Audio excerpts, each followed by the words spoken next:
हम सब काव्य में पिरोने की कोशिश करते थे। और छत्तीसगढ़ की इस पावन भूमि से माता कौशल्या की जन्म स्थली से मैं इस छंद को पढ़ना चाहता हूँ। पढ़कर बेहद खुशी की अनुभूति करता हूँ। जब सुप्रीम कोर्ट में प्रभु राम के होने के प्रमाण मांगे जाते हैं, तब व्यथित होकर मैंने यह छंद लिखा कि रग रग में है राम, पग पग पे है राम, राम का प्रमाण कुछ देश न ल जाइए।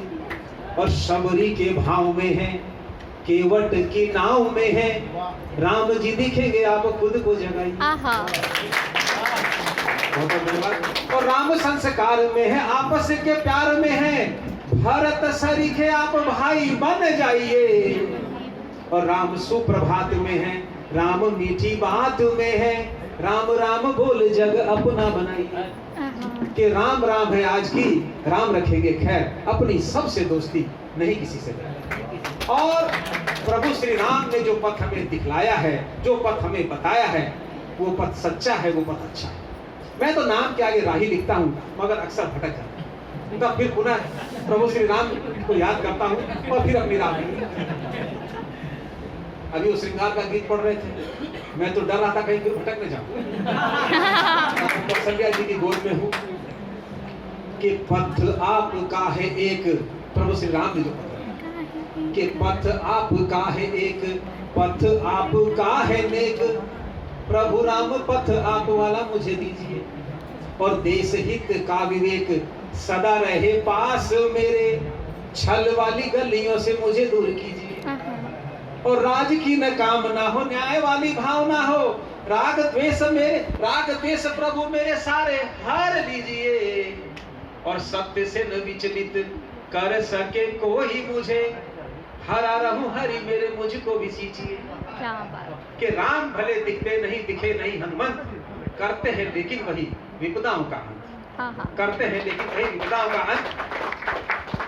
प्रभु श्री राम का जन्म होता है, शिक्षा दीक्षा होती है, उसके पश्चात उन्हें वनवास हो जाता है। जिस वक्त वनवास होता है उस वक्त भाई भरत ननिहाल में रहते हैं।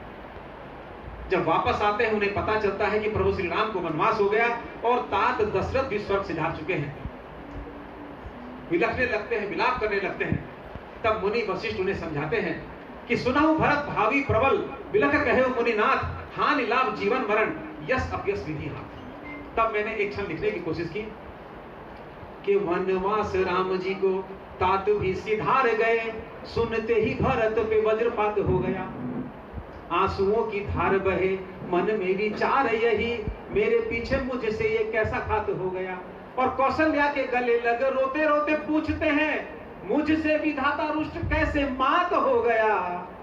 और रघुकुल के दो सूर्य अवध में नहीं है तो कहे माता आज आप क्यों प्रभात हो गया। भाव भरा हो आपका सबके सर पर हाथ, भाईचारे में बसे राम भरत के साथ।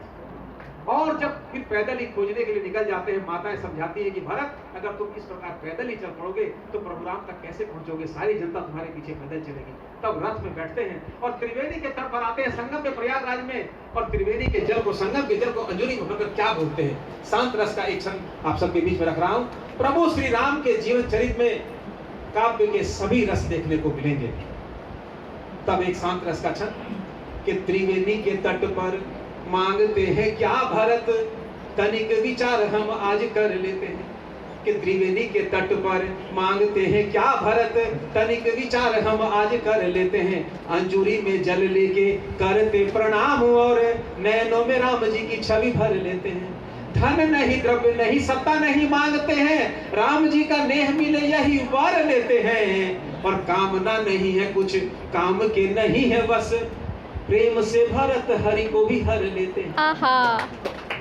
कि लक्ष्मी का पूजन किया, पूजे भले गणेश, राम सरीखे कर्म हो, आते तभी महेश।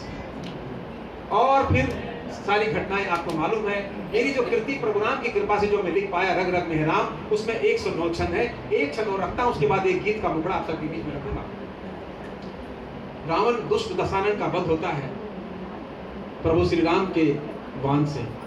तब मैंने छंद लिखा, वीरस का एक छंद है कि बाण के प्रचंड शीश खंड खंड रावण के, तेज देख राम जी का देते कांपने लगे। कि बाण थे प्रचंड शीस खंड खंड रावण के तेज देख राम जी का दैत्य कांपने लगे। कट कट कर सर दानवों के कटते थे, यम लोक वाली दुष्ट राह नापने लगे। और सुन के कला है क्रूर काल भी सिहर गया, देवता भी राम जी का बल मापने लगे। और देख कर धरती पे सत्य की विजय आज, भयभीत पाप के भी भूत हाँफने लगे।